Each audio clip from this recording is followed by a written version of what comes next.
ثم لا تسألن يومئذ عن النعيم. صدق الله العظيم وصدق رسوله النبي الأمين الكريم ونحن على ذلك لمن الشاهدين والشاكرين.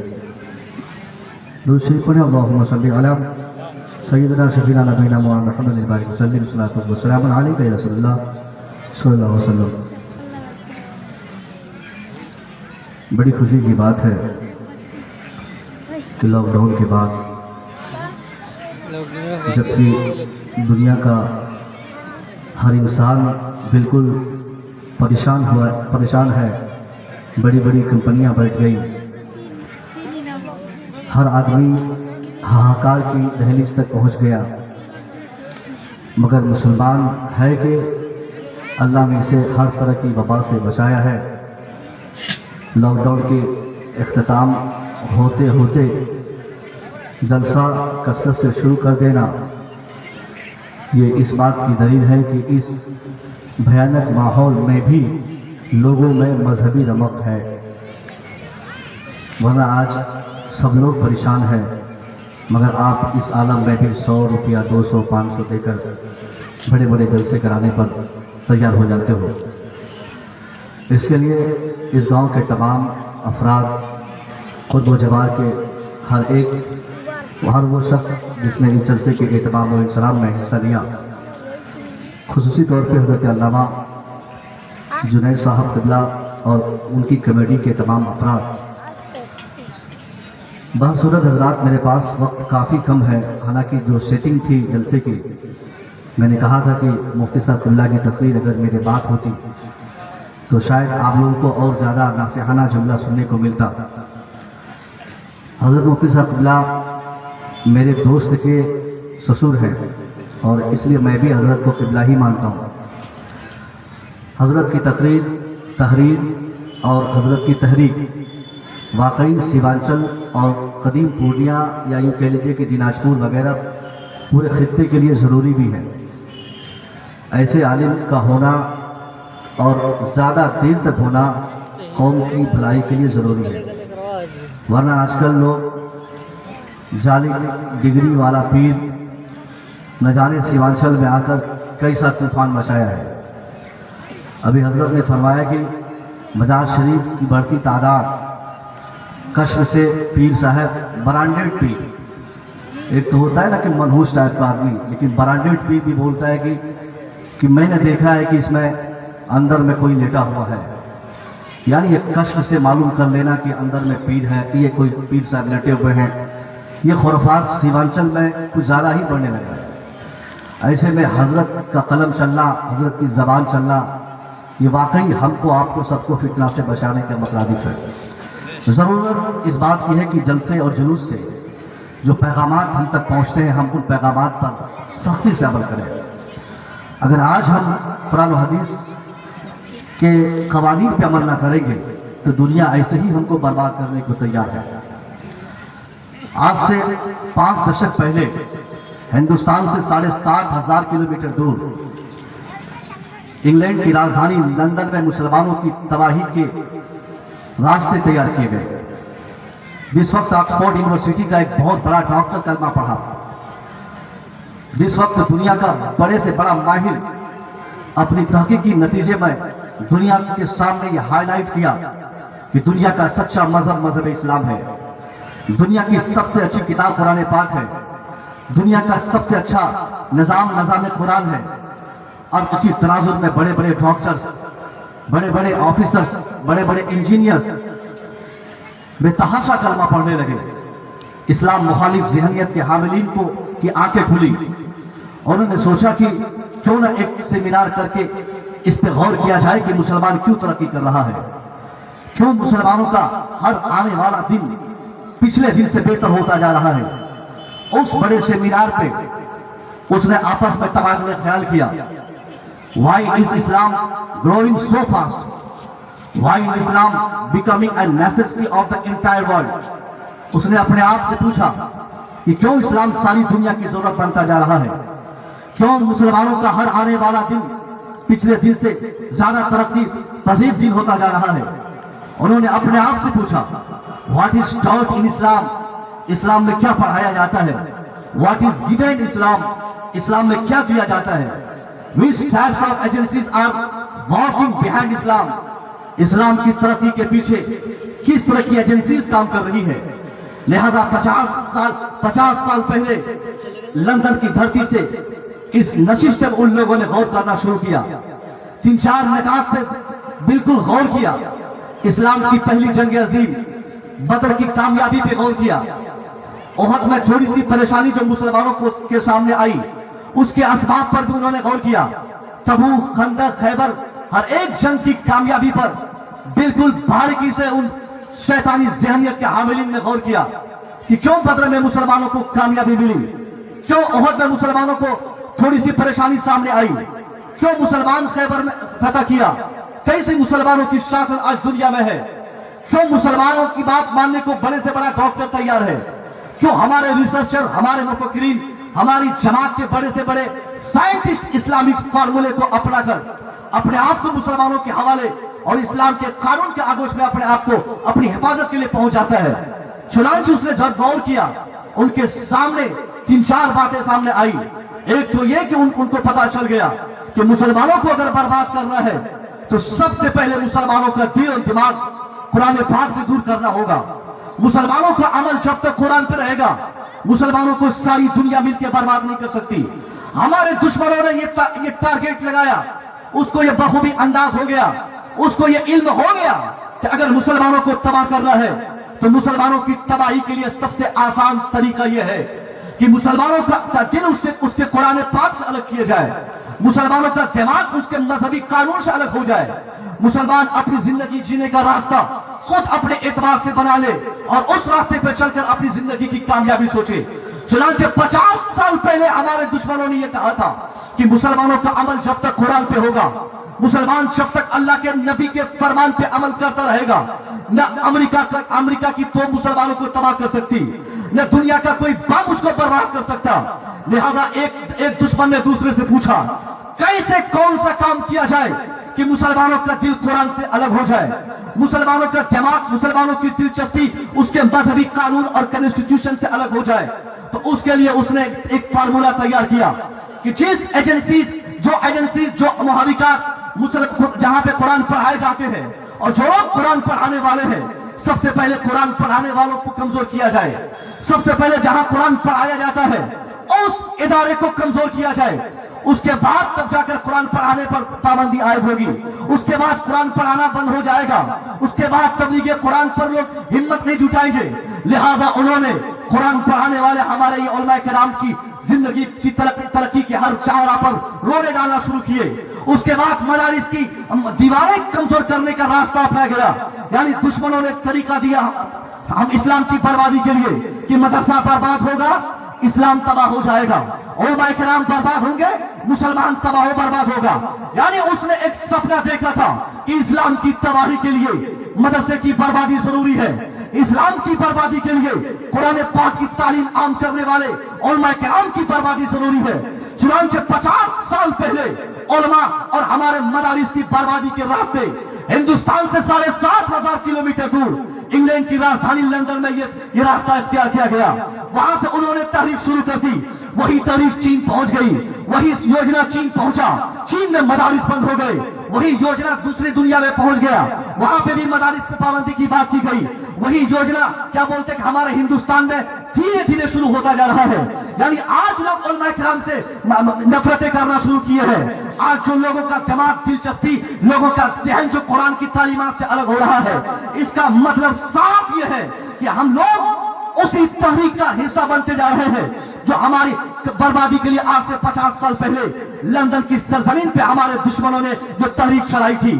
اگر ہم آج اپنے علماء کو گالیاں دے رہے ہیں، آج علماء کی باتوں کی قدر نہیں ہو رہی ہے، آج اگر مدرسے میں چندہ دینا، مدرسے کے مولویوں کو گالی دینا، مدرسے سے دلچسپی ختم کر لینا اگر ہمارے ہم ماحول پیدا ہوا ہے تو سمجھ لیجئے کہ کہیں نہ کہیں اسلام بربادی میں ہمارا بھی حصہ ہے، اسلام تباہ کرنے میں ہمارا بھی کوئی رول ہے. اسلام کو تباہ ہوتا ہوا دیکھتے ہوئے ہم بھی کوئی بہت بڑا کام کر رہے ہیں، کیونکہ ہمارے دشمنوں نے یہ کرنا شروع کیا تھا اور ان کے دیکھا دیکھی آج ہندوستان، پاکستان، ملیشیا، چین، جرمن، جاپان، دنیا کے ہر گوشے میں आज मुसलमान खुद अपने उलमा को अपनी जबान से अज़ियतें पहुंचाता है।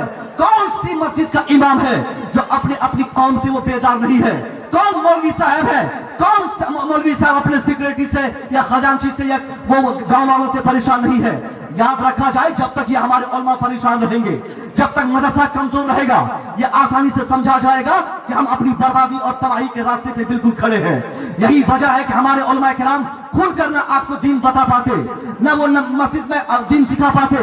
नमाज जुमा के लिए दिन आपको मौका मिलता है बिल्कुल सही धज के ज्यादा तादाद में पहुंचने का। उस दिन पे अगर इमाम साहब 5 मिनट की तकरीर में इजाफा फरमा दे, सिक्योरिटी साहब जवाब देते हैं, मौलवी साहब आज ही मौका मिला था 5 मिनट तकरीर बढ़ाने का, खबरदार आपको पता नहीं मेरी मस्जिद में कितने बड़े बड़े लोग नमाज पढ़ने आते हैं। यानी इमाम साहब, मुफ्ती साहब, मौलाना साहब, खतीब साहब, शायर साहब सबकी जबान पे ताले लगे हैं। एक माहौल साजी की गई है कि मौलाना हक ना बोले, मौलाना हमको कुछ ना बताए, उनका काम नमाज पढ़ाना, नमाज पढ़ा के चले जाए। यही तो हमारी बर्बादी का रास्ता है। आज अगर हमने अपने उलमा की कदर न की तो वो हमारे दुश्मन जो हमारी बर्बादी के लिए एक टारगेट, एक अल्टीमेटम दिया है। अमेरिका कहता है 2050 तक मुसलमान बर्बाद होगा, हिंदुस्तान का जालिम कहता है 2040 तक हिंदुस्तान से एक एक मुसलमानों का वजूद खत्म कर दिया जाएगा। ऐसे में हम अगर खरगोश की नींद लेते रहे, उलमा का दामन पकड़ के सही रास्ता ना जानकर अगर उस पर चलने की कोशिश हम ना किए, याद रखा जाए वो अमेरिका का जालिम जिन्होंने 2050 तक हमको बर्बाद करने का सपना देखा है, 2050 से पहले ही हम बर्बाद हो जाएंगे। हिंदुस्तान का वो जालिम नेता जिन्होंने हमारी बर्बादी के लिए 2040 का टारगेट और अल्टीमेटम हमारे सामने रखा है, अगर आज भी हमने अपने उलमा से गले न लगाया, आज भी अगर हमने अपने मदारिस की दीवार मजबूत न किया, मस्जिद के इमाम साहब की खिदमत करके अपनी शान न बढ़ाया, याद रखा जाए कि 2040 से पहले ही हम बर्बाद होंगे। कौन हमें बताएगा कि सच्चा रास्ता का कौन सा है? कौन हमें चलाएगा कि सीधा रास्ता कौन है? कौन हमें बताएगा कि हराम क्या है? कौन हमें बताएगा जन्नती रास्ता क्या है? कौन हमें बताएगा बीवियों और बेटियों को रखने का सही तरीका क्या है? अमेरिका ने रिवाज चालू किया, अमेरिका और यूरोप ने एक सिस्टम लागू किया कि मुसलमानों की बर्बादी के लिए जरूरी है कि उनकी बेटियों को भी उरिया किया जाए, उनके बच्चों को नंगा किया जाए, उनकी बच्चियों को बगैर दुपट्टे के मार्केट में लाने का कोई ऐसा रास्ता तैयार किया जाए जिसमें बेसाख्ता मुसलमानों की बच्चियां अपनी काबिलियत इसी में समझे कि हम जितना शॉर्टकट कपड़ा पहन के मार्केट जाएंगे, लोग बोलेंगे अमीर की बेटी है, लोग बोलेंगे सेठ की बेटी है, लोग बोलेंगे पैसे वाली की बेटी है। यही आज हो रहा है मुंबई में, यही हो रहा है आज गोवा में, यही आप दिल्ली की सड़कों पे देखिए, यही कलकत्ता में देखिए, चाहे हिंदू हो या मुस्लिम। मैं हम हिंदू भाइयों की बात नहीं करते, उनके मजहब में तो पर्दा का कोई तस्वुर ही नहीं।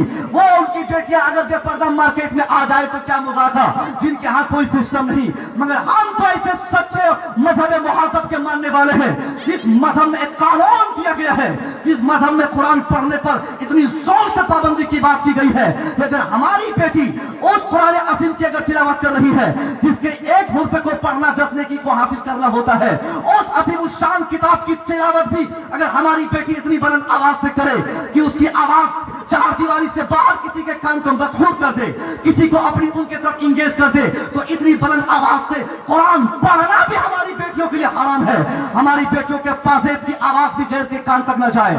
हमारी बेटियों पे पाबंदी की बात करते हुए कुरान कहता है कि तुम अपने पांव को जमीन पे इतनी जोर से न पटको कि तेरे पांव के रखने की आवाज दूसरे के कान तक पहुंच जाए। भला वो मजहब किसी की बेटी को कैसे मार्केट खुले आम घूमने की इजाजत देगा? भला वो मजहब क्या कभी कव्वाली कव्वाला के नाम पे क्या बोलते कि महफिल करने के लिए की इजाजत देगा? क्या होता है आज नकली मज़ारात पे? हज़रत ने फरमाया कि एक मनचला ख्वाब देख लेता है कि कोई पीर साहब कह रहे थे कि मेरे नाम पे कब्र तैयार करो, मजार बनाओ। अब वो झूठा शराबी बेईमान जिसने कभी नमाज पढ़ी नहीं, जिसने कभी किसी अच्छे काम को टच तक नहीं किया, वो फासिक और फाजिल बोलता है कि मौला अली ख्वाब में आए थे, गरीब नवाज ख्वाब में आए थे, गौसे पाक ने कहा था कि मजार तैयार करो, गौसे पाक ने कहा था कि कब्र बंदी चाहिए। अब वो झूठे के बाद पे 10 झूठा तैयार हो गया। अब वो नकली मजार का, नकली कब्र का झूठा पीर अपने मजार के प्रमोशन के लिए कलकत्ता से टीना को बुला लेता है, मुंबई से करीना को बुला लेता है। वो तबला तबली लेकर आया और वो जाली पीर बीच में बैठा है। कॉम्पिटेटिव कवाली का प्रोग्राम है, इधर से भी गजलिया अशार पढ़े जा रहे हैं, उधर से भी लहराती हुई आवाज वो बाल वाली वो गाल वाली अशार पढ़े जा रही है। और वो जाली पीर साहब पान चबाते हैं। दो चार आदमी उगलदान पकड़ा है, वो भीड़ लगाने के लिए वो मजार तैयार किया है, वो औरतों को बुलाने के लिए मजार मेला लगाया हुआ है। अब उस एक मजबूत माहौल साजी के तहत वो पीर साहब सोचता अब तो मेरी वाहवाही हो गई। ठीक 1 साल के बाद अब कवाली रुक गई, अब कवाली का प्रोग्राम नहीं होगा, अब प्रोग्राम होगा किसका? ब्रांडेड पीर आएंगे उसके जलसे में, ब्रांडेड खतीब आएंगे उनके जलसे में, ब्रांडेड शायर आएंगे उनके जलसे में। मैं पूछना चाहता हूँ हुजूर मुफ्ती साहब किबला बड़े जिम्मेदार, हमारी जमात के बड़े जिम्मेदार मुफ्ती है, हमने हजरत का इस्तिग़फ़ार पढ़ा, फतवा पढ़ा इस ताल्लुक से। हजरत ने फरमाया, हजरत की तहरीर, हजरत ने सरकार इमाम सरकार आला हजरत की तहरीर को नकल करके हजरत ने इस्तिग़फ़ार का जवाब दिया था। मैं उसको कोट करके आपके सामने रखना चाहता हूँ। अगर एक नकली मजार की तामीर नाजायज है, नकली मजार में हाजिरी नाजायज है, तो उसके लिए पैसा देना भी हराम है, वहां पे शिरकत करना भी हराम है। अगर हमारी जमात का कोई ब्रांडेड पीर भी सब जानते हुए भी ऐसे मजार के प्रमोशन में अगर वो तकरीर के लिए, अपनी मुरीदी के लिए, वो चंदा वसूलने के लिए, चाहे जिस मकसद के तहत अगर मुआवनत शामिल है उनकी आमद पर, अगर वो हाजिरी देता है तो वो पीर साहब को एक बार अपनी सनद लेकर उस खानकाह तक जानी चाहिए जहां से उसे खिलाफत मिली है। उस पीर साहब से पूछनी चाहिए कि आज मैंने किशनगंज में, आज मैंने पूर्णिया में एक डुप्लीकेट मजार के प्रमोशन में शिरकत की, 50,000 नजराना लिया। यानी अगर कोई मौलवी साहब, मस्जिद के इमाम साहब, स्टेज के खतीब साहब किसी जाली पीर के बनाए हुए जाली मजार के प्रमोशन में 2-4 जुमला बोल दे, 2-4 बात कह दे कि ये पीर साहब का मजार, और नाम इतना मनहूस रखा जाता है जिसका नाम लेते लेते आधा ईमान चला जाए। नंगे शाह अली रहमा, मोटे शाह बाबा, पतले शाह अली रहमा, यानी ये नंगा मोटा पतला ढोंगा ढोंगी ऐसा नाम रखे जलसे का नाम, उससे नंगे शाह अली रहमा, उससे गैबन शाह बाबा, उससे पागुल शाह बाबा, मोटे शाह बाबा, ऐसा नाम बोलते बोलते आधा ईमान हमारा कमजोर हो जाए। इतना मनहूस काम आज सबसे ज्यादा हिंदुस्तान में सीमांचल में हो रहा है। मैं ये नहीं कहता कि बाहर नहीं होता है, मगर सारा डुप्लीकेट काम आज बाहरी लोग ही आगे करते हैं। वजह क्या है? वजह यह है कि आज हमारे यहाँ जागरूकता नहीं है। हमने अपने इमाम की इज्जत छोड़ी, हमने उलमाए किराम की इज्जत छोड़ी, हमने उस पीर साहब का दामन पकड़ा जो कहते हैं कि मैंने फजर की नमाज अजमेर में पढ़ी है, जोहर में मदीना में पढ़ूंगा, असर की नमाज बगदाद जाऊंगा। जिसको एक वक्त की नमाज पढ़ने की फुर्सत नहीं, वो पीर साहब के पीछे 50,000 लुटा रहे हैं। और लॉकडाउन में हमारे इमाम साहब भूखे मर रहे थे, किसी को ये हिम्मत न हुई कि 2-4-10 हजार देकर इमाम साहब के रोते आंसू को कंट्रोल करने का काम कर सके। किन रास्तों से तकलीफें हमारे उलमा ने बर्दाश्त नहीं की। खुद मुसव्विर की तरह एक छोटे से मौलवी के पास 50 ऐसे कौन आए, वो आलिम रब्बानी के कौल आते थे मेरे पास, जिनकी दस्तबोसी मैं करता हूँ, जिससे बड़े बड़े आलिम करते हैं, उनका कौन आता था? मुसव्विर साहब, कोई एक छोटी सी मस्जिद देखना, कहीं से 2-4 हजार रुपया मिल जाए, घर में सब्जी की आफत है। लानत हो हमारी दौलत पर। अगर हमारे पास इतने पैसे हो कि हम फॉर्च्यूनर गाड़ी पीर साहब को दे दे, हमारे पास इतने पैसे हो कि फ्लाइट का टिकट पीर साहब को दे, हमारे पास इतने पैसे हो कि पीर साहब की बेटी की तालीम के सारे अखराजात हम बर्दाश्त कर लें, और हमारी मस्जिद के इमाम लॉकडाउन में मस्जिद जब बंद हुई तो वो हाहाकार पे आ गए, वो भूखे मर रहे हैं, वो क्या बोलते कि तंदुरुस्ती के शिकार हो गए। ऐसी परिस्थिति होगी हमारे समाज में तो बहुत बड़ी आफत का इंतजार कीजिए, एक बहुत बड़ी आफत हमारे समाज में आ जाएगी। खबरदार, इमाम कराम की अगर बेइज्जती किसी ने की, उलमा कराम की अगर किसी ने बेइज्जती की, कोई पीर पार बात में होंगे। सबसे बड़े पीर तो हमारे ये मस्जिद के इमाम साहब होते हैं जो पाबंदी से 5 टाइम नमाज पढ़ते हैं, गाड़ी का शिकायत देखकर वो अजान देते हैं, जो नमाज भी पढ़े हमारे सामने, अजान भी दे हमारे सामने, झाड़ू भी लगाए हमारे सामने, बिल्कुल शरीयत पर अमल करके हमको अमल की दावत अपने अमल से देते रहे। उससे बड़ा पीर भला कौन हो सकता है? खिलाफत में चाहे अजमेर के पीर साहब का दस्तखत हो, चाहे वो बरेली के पीर साहब का दस्तखत हो, चाहे मरहरा के पीर साहब का दस्तखत हो, शरीयत में खिलाफत और सनद की कोई अहमियत हकीकत नहीं है। अगर शरीयत में किसी चीज की अहमियत है तो वो शरीयत की अहमियत है। यह न देखा जाए कि सामने वाले बाबा के पास कहाँ की सनद है, किस खानका की ये बात करते हैं, बल्कि अगर देखना ही है तो ये देखा जाए कि किसके पास 5 वक्त की नमाजें हैं। नारे तकबीर, नारे रिसालत, मसलके आला हजरत। यानी ये पैगाम ये देखा जाए कि कौन कौन साहब 5 वक्त की नमाज पाबंदी से पढ़ रहे हैं। सरकार इमाम शाफी फरमाते हैं कि एक आलिम रब्बानी अगर अल्लाह का वली न हो तो रुए जमीन पे कोई अल्लाह का वली नहीं बचेगा। यानी अल्लाह के वली होने के लिए आलिम होना भी उन्होंने जरूरी समझा है। लेकिन सरकार मुफ्ती अहमद यार खान फरमाते हैं कि जब एक आदमी को अपनी विलायत छिपानी रहती है तो वो किसी मस्जिद का इमाम बन जाता है, स्टेज का खतीब बन जाता है, वो शायर बन जाता है, वो मौलवी बन जाता है। लोग सोचते हैं कि इनको शायरी आती है, लोग बोलते हैं इनको 5 वक्त नमाज पढ़ाना आता है, लोग कहते हैं कि इनको कायदा बगदादी से बुखारी शरीफ तक पढ़ाने का हुनर है। ये कैसे पीर हो सकता है? यानी हमारा माइंड ऐसा सेटअप कर दिया है कि पीर बाबा तो वही हो सकते हैं जो 50,000 का माला पहने हो, पीर बाबा तो वही हो सकते हैं जो 4 अंगूठियां इस हाथ में 4 अंगूठियां इस हाथ में पहने हो, पीर बाबा तो वही हो सकते हैं जो फॉर्चूनेट गाड़ी से आए, 4 आदमी हाथ पकड़ के ले जाए स्टेज पे 50,000 नजराना ले। नहीं, वो ढोंगा ढोंगी की बात मैं कर रहा हूँ, वो ढोंगी हो सकता है। असली पीर हमारे ये उलमा किराम हुआ करते हैं, इनका दामन मजबूती से थामने वाला खुद अपनी बीवी को भी पर्दे में रखेगा, बेटे को भी पर्दे में रखेगा, बच्चे को भी रखेगा, खुद भी वो शरीयत पे अमल करेगा। वो पीर कैसे आपको पर्दे का इत्माम आपको पैगाम देगा? जो पीर हमारी बेटियों से मुलाकात करता है, उनसे मुसाफहा करता है, उनसे पाँव दबाता है, उनसे नजराना लेता है, उनसे तोहफा तवाइफ देता है। आखिर ऐसा करने वाला कोई भला पीर होगा कि नहीं होगा? हरगिज़ नहीं हो सकता। अगर ऐसा हमारे समाज में कोई हो उसे इंडिकेट किया जाए, उनको हाथ जोड़ के समझाया जाए कि पीर साहब बहुत आपने ठगी की, बहुत आपने हमको परेशान किया, बहुत आपसे हमने अपने दीन को जख्मी किया। पीर साहब अब तो आपके घर बन गए, अब तो आपको गाड़ी हो गई, अब तो आपने बैंक बैलेंस भी तैयार किया।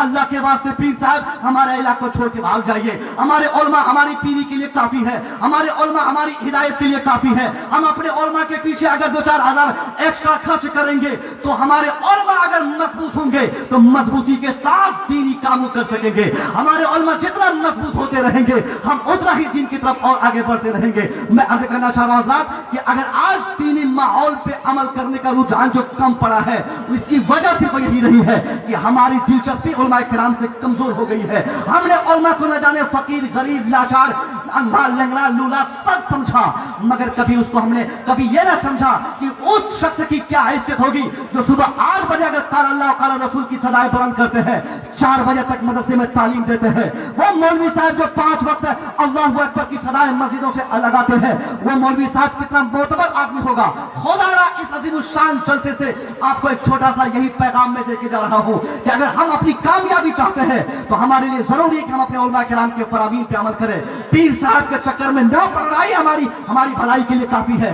उलमा की खिदमत करें, उलमा के पास बैठे, इनसे अपनी तरक्की के राज़-ओ-रूमूज़ को जानने की कोशिश करें कि हजरत इस ताल्लुक से कुरान के क्या फरामीन है, हजरत अल्लाह के नबी ने इस ताल्लुक से क्या फरमाया है। वो इंसान जो उलमा के करीब जाकर ये बात जानेगा वो समझ लेगा कि बेटों को कैसे रखना है, बीवी को कैसे रखना है, पर्दे की इस्लाम में क्या अहमियत है, इस्लाम में औरतों के किन किन हैसियत से पर्दे का पैगाम इस्लाम देता है। ये बात वो आदमी तब अपनी बीवी को बताएगा, तब ये खुराफात दिमाग से मिटा देगा कि मेरी बीवी अगर निकाह पहन के मार्केट जाएगी लोग बोलेंगे कि फकीर आदमी है, लोग बोलेंगे तंगदस्त आदमी है, लोग कहेंगे लाचार इंसान है, लोग कहेंगे ये आदमी के पास पैसे नहीं है, इसलिए 100 साल पहले के जमाने में जी रहा है, एक्स्ट्रा 100 साल पहले की जिंदगी जी रहा है। आज फैशन बना है हिंदुस्तान के हर शहर में, देख लीजिए पैसे आते जाते हैं, बढ़ते जाते हैं, इंसान का शौक बढ़ता जाता है, मुसलमानों का शौक रोजाना नया होता जाता है।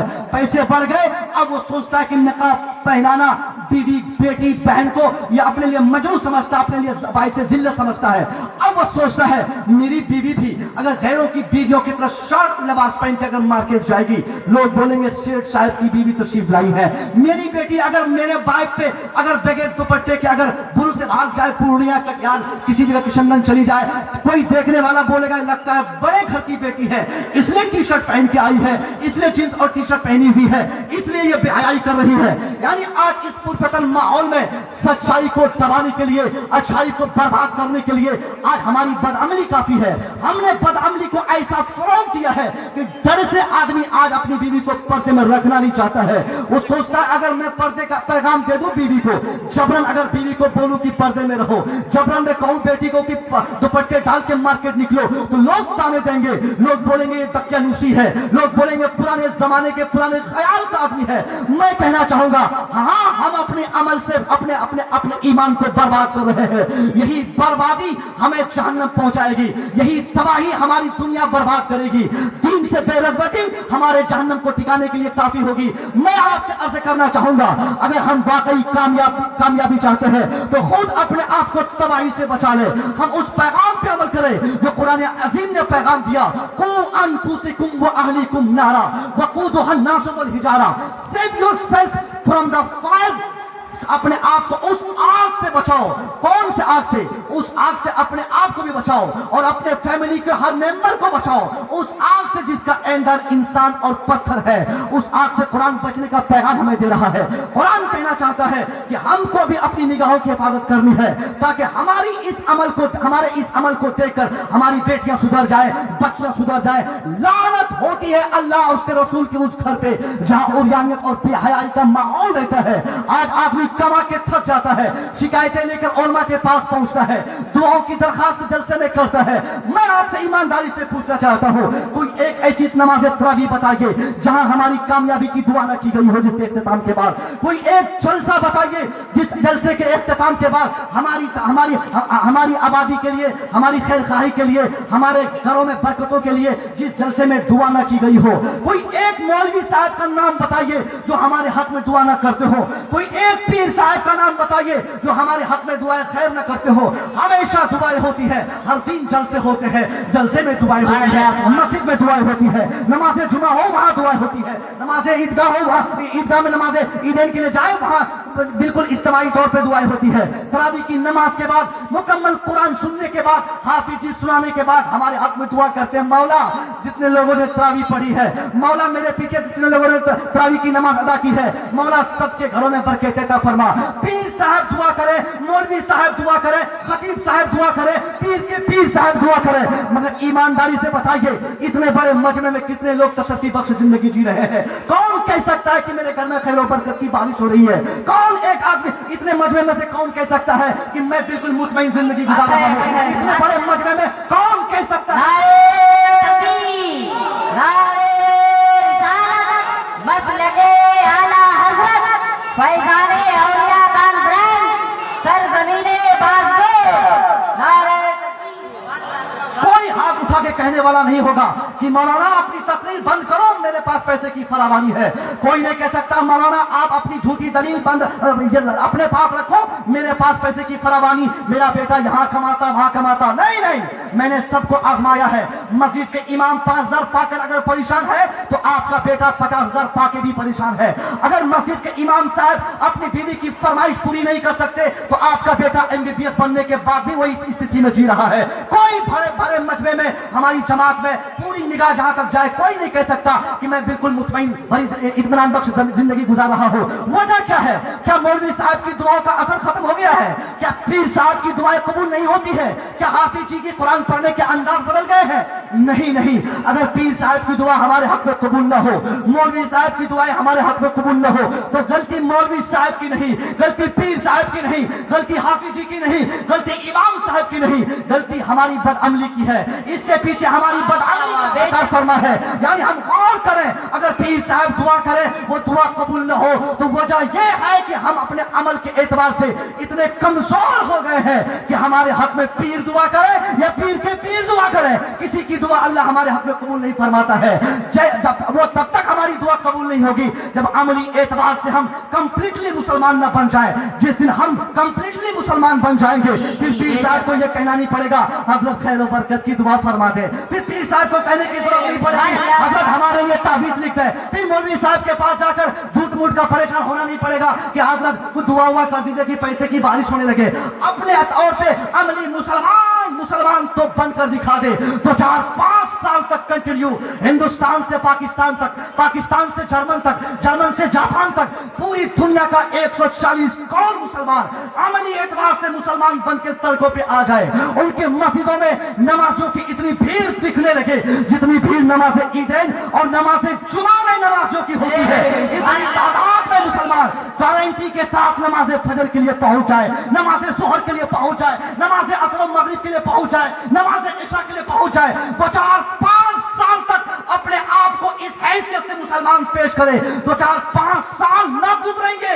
ये हिंदुस्तान जो आज किसी जाहिल का हिंदुस्तान है, ये हिंदुस्तान जो आज से 70 साल पहले अंग्रेजों का था, बहुत पहले किसी दलित का था, ये हिंदुस्तान जो किसी और के कब्जे में था, 2-4-5 साल हम अपने को मुसलमान कंटिन्यू साबित तो कर दें, 2-4-5 साल के बाद हिंदुस्तान सहित सारी दुनिया में अगर कोई कौम शासन के काबिल होगी, हुकूमत के काबिल होगी, हुकूमत के बागडोर के काबिल बनेगी, तो दूसरी कौम नहीं, ये वही कौम होगी जिसकी जबान पे कलमे तैयबा होगा। नारे तकबीर, नारे रिसालत, मसलके आला हज़रत, मसलके आला हज़रत। यानी अमली एतबार से मुसलमान बनना ये हमारे लिए जरूरी है। अमली एतबार से मुसलमान बनना, ये दूसरे चीज के चक्कर में यानी नमाज ना पढ़े और झूठ मूठ ताबीज के चक्कर में ताबीजात लेना, यानी आज ऐसा माहौल बना दिया है, नमाज तो पढ़ेगा नहीं आदमी, सिर्फ ताबीज के चक्कर में 500 रुपया खर्च कर देगा।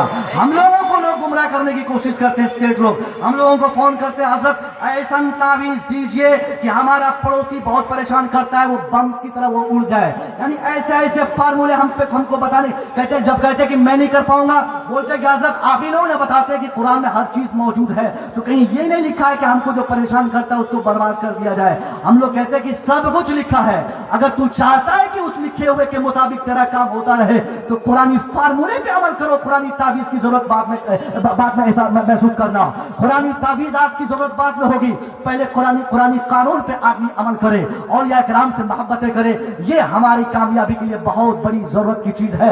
ये हम करते नहीं। मस्जिदों से तरक्की के लिए दिन में 5 बार अनाउंसमेंट होते हैं, हर नमाज से पहले हमारे इमाम साहब कहते हैं आओ कामयाबी की तरफ, आओ कामयाबी की तरफ, आओ कामयाबी की तरफ। मस्जिद से 5 बार कामयाबी की दावत दी जाती है, मगर मुसलमान वहां कामयाब होने जाता ही नहीं है। और जहां से कामयाबी के बारे में कोई चिट्ठा चिट्ठी नहीं, कोई खबर नहीं, सिर्फ एक बोर्ड लगा दिया है कि हर तरह के अमराज के इलाज यहाँ होते हैं, हर तरह की जरूरतें पूरी यहाँ होती है। वहां पैसा लेकर, बीवी को लेकर, बेटी बेटा को लेकर, एक तावीज इसको, एक तावीज इसको, यानी ऐसा ढोंगी माहौल कायम किया गया है। कुरान कह रहा है कि मुसलमान अपने ईमान की मजबूती का ख्वाहिशमंद बने और कुरानी फार्मूले पे अमल करे। यानी कुरान कहता है अगर ये गांव वाले अल्लाह के कानून पे अमल करते रहे तो ये कामयाब होंगे, मगर ये कामयाबी के लिए कहीं और चक्कर काटता है। मैं आपसे संक्षेप में मुख्तसर में यही कहना चाहूंगा, आज हमारी पूरी तबाही बर्बादी की वजह सिर्फ ये है कि हमने अपने अमल को इतना तबाह किया है। दूसरे लोग बाद में जिम्मेदार होंगे। ट्रम्प और क्या बोलते हैं और दूसरे राष्ट्रपति हमारे मुखालिफ ज़हनियत के हामिलीन बाद में जिम्मेदार होंगे। ढोंगा ढोंगी मोदा मोदी बाद में जिम्मेदार होगा। इसका सबसे पहला रिस्पॉन्सिबल अगर कोई है तो हम खुद अपनी तबाही के जिम्मेदार है, हम अपनी बर्बादी के जिम्मेदार है। कुरान कहता है कि हम अपनी बर्बादी के खुद जिम्मेदार हैं। वमा असाबकुम मिन मुसीबा फबिमा कसबत ऐदीकुम, what misfortunes befalls on you, it is because your hand has gathered it, it is because you have done it, it is because you have gathered it। यानी कुरान कहता है ये जितनी तबाहियां हम देख रहे हैं, जितनी बर्बादियां देख रहे हैं, चाहे हमारा बेटा जुनैद की शक्ल में मारा जा रहा हो, चाहे हमारा बेटा तबरेज अंसारी की सूरत में मारा जा रहा हो, चाहे मेरा बेटा अफरोजुल इस्लाम की सूरत में मारा जाता हो, चाहे हमारा समाज मुजफ्फरनगर में जलाया जाता हो, चाहे हमारा मुआशरा तब क्या बोलते हैं भागलपुर की सूरत में जलाया जाता हो, जहां दुनिया में हम बर्बाद हो रहे हैं, हमारी बर्बादी के पीछे दूसरे लोग बाद में जिम्मेदार होंगे। इसके सबसे पहले जिम्मेदार और रिस्पॉन्सिबल हम नकली दाढ़ी रखने वाले मुसलमान हैं, नाम के मुसलमान बोलने वाले मुसलमान जिम्मेदार है। ये बराए नाम टोपी लगाकर जुब्बा लगाकर घूमने वाले मुसलमान जिम्मेदार है। इसलिए कि कुरान ये नहीं कहता कि मुकम्मल टोपी जुब्बा से रहो तभी मुसलमान कहलाओगे। कुरान ये कहता है कि अमली एतबार से हर जगह अपने इस्लाम को साबित करो तब तुम मुसलमान माने जाओगे।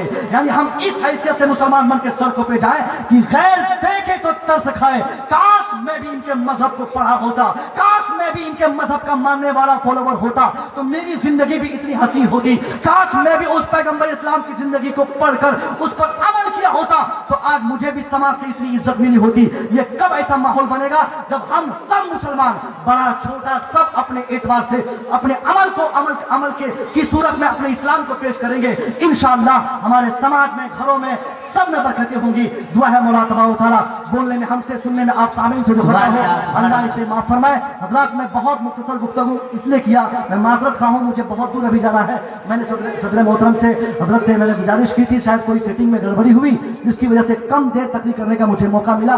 बहुत अफसोस रहेगा मुझे इस पर कि मैं बहुत मुख्तसर से गुफ्तगू किया, बल्कि निचोड़ में बता देता हूँ कि हम अपने अमल के एतबार से मुसलमान बन जाएं, इंशाअल्लाह हम कामयाब रहेंगे। अस्सलाम वालेकुम। वालेकुम अस्सलाम।